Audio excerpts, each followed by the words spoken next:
சீக்கிரமா அது முடிச்சிட்டா எங்களுக்கு கொஞ்சம் ஈஸியா இருக்கும். அர்ஜென்ட்டாக வெளியிலே போக முடியல. போக்குவரத்து நெரிசல் சென்னை மக்களின் அன்றாட வாழ்க்கையின் ஒரு பகுதியாகவே மாறிவிட்டது. குறிப்பாக சைதாப்பேட்டை, நந்தனம், சிஐடி நகர், தேனாம்பேட்டை இந்த 4 பகுதிகளை கடந்து செல்வது என்பது பலருக்கும் ஒரு சவாலாகவே உள்ளது. இந்த நெரிசலுக்கு நிரந்தர தீர்வு காண வேண்டும் என்ற நோக்கத்தில்தான் தமிழக அரசு சுமார் 621 கோடி ரூபாய் மதிப்பீட்டில் 3.2 கிலோமீட்டர் நிலத்தில் 4 வழித்தடங்களை கொண்ட எஃகு மேம்பாலத்தை அமைக்கும் திட்டத்தை அறிவித்தது. இந்த மேம்பாலம் ஒரு சாதாரண மேம்பாலம் அல்ல. இந்தியாவிலேயே மிகச் சவாலான நகர்ப்புற கட்டுமானங்களில் ஒன்றாக கருதப்படுகிறது. இந்த பாலம் சென்னை மெட்ரோ ரயிலின் நிலத்தடி பாதைக்கு மேலாக, அதே நேரத்தில் தினசரி போக்குவரத்தை பாதிக்காமல் கட்டப்பட்டு வருகிறது.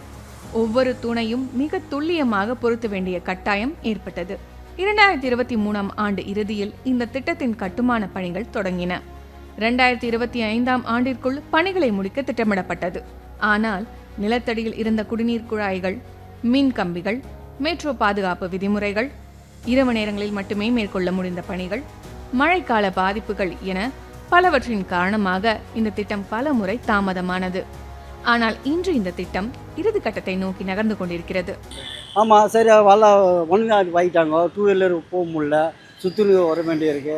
ஆட்டோ வரன்னு கேட்டால் சுற்றினு வரணும், 200 கோடி 300 கோடி ஆட்டோக்காரங்க கேட்குறாங்க. அங்கே போகிறது. இந்த பிட்ஜை பண்ணி சீக்கிரம் தொடங்கினா ஆரம்பிச்சு நல்லா இருக்கும் சார். வேலைக்கு அர்ஜென்ட்டாக வெளியிலே போக முடியல, செய்ய முடியல. அர்ஜென்ட்டுக்கு ஃபோன் பண்ணால் ஒரு ஃபங்க்ஷனுக்கு போக முடியல, ஒரு கோயிலுக்கு போக முடியல. அதெல்லாம் ரொம்ப பிரச்சனையாக இருக்காயா. இது மெயின் ரோடாக இருக்கிறனால சீக்கிரம் முடிக்கிறது ரொம்ப நல்லது.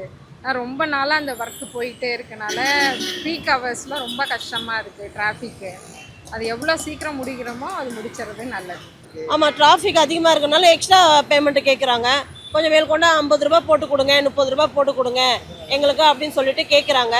இது பிரிட்ஜு அதை பிரிட்ஜு கட்டினா எங்களுக்கு கொஞ்சம் ஈஸியாக இருக்கும். ஏன்னா இங்கே டிராஃபிக் வந்து நிறைய, ரொம்ப அதிகமாக டிராஃபிக் நிறைய இங்கே இருக்கும். போகவே இடமே இருக்காது. மினிமம் வந்து ஒரு 10 நிமிஷம் வண்டி நின்னோட பரவாயில்ல, ஒரு ½ ஹவரை நாங்கள் டிராஃபிக்கில் நின்று தான் அடுத்த இதுவுக்கு நாங்கள் போக முடியும். தூண்கள் அமைக்கும் பணிகள் பெரும்பாலும் நிறைவடைந்துள்ளன. மிகப்பெரிய எஃகு கிடர்கள் ஒன்றன் பின் ஒன்றாக பொருத்தப்பட்டு வருகின்றன.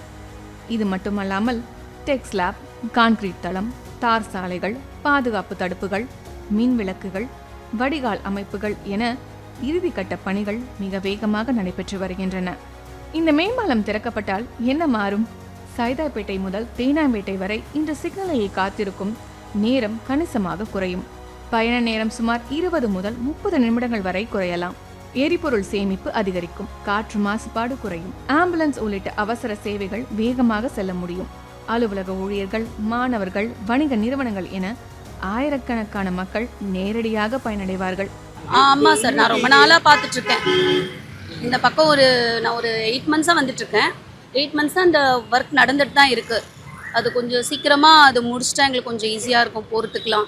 இன்னும் பஸ்ஸுலாம் மேலே போவோம், 2 வீலரு, காரு, ஆட்டோலாம் கீழே போவோம். ஓரளவுக்கு டிராஃபிக் கொஞ்சம் கம்மியாக இருக்கிற மாதிரி இருக்கும். இப்போ பொதுப்பணித்துறை இந்த மேம்பாலத்தை ஆரம்பித்தாங்க. ஆனால் பணிகள் வந்து மிகவும் மெதுவாக நடக்குது. போக்குவரத்துக்கு இடையூறாக இருக்குது. பொதுமக்களுக்கு மிகவும் நெரிசலான நேரங்களாகுது.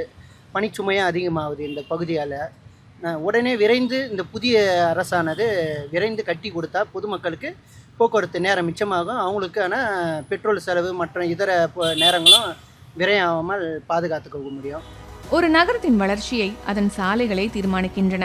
அந்த வகையில் சென்னையின் எதிர்கால போக்குவரத்துக்கு புதிய அடையாளமாக இந்த சைதாப்பேட்டை தேனாம்பேட்டை மேம்பாலம் அமையுமா, அல்லது காலதாமதத்தின் மற்றொரு உதாரணமாகவே மாறுமா என்பதற்கு இன்னும் சில மாதங்களில் விடை கிடைக்கும்.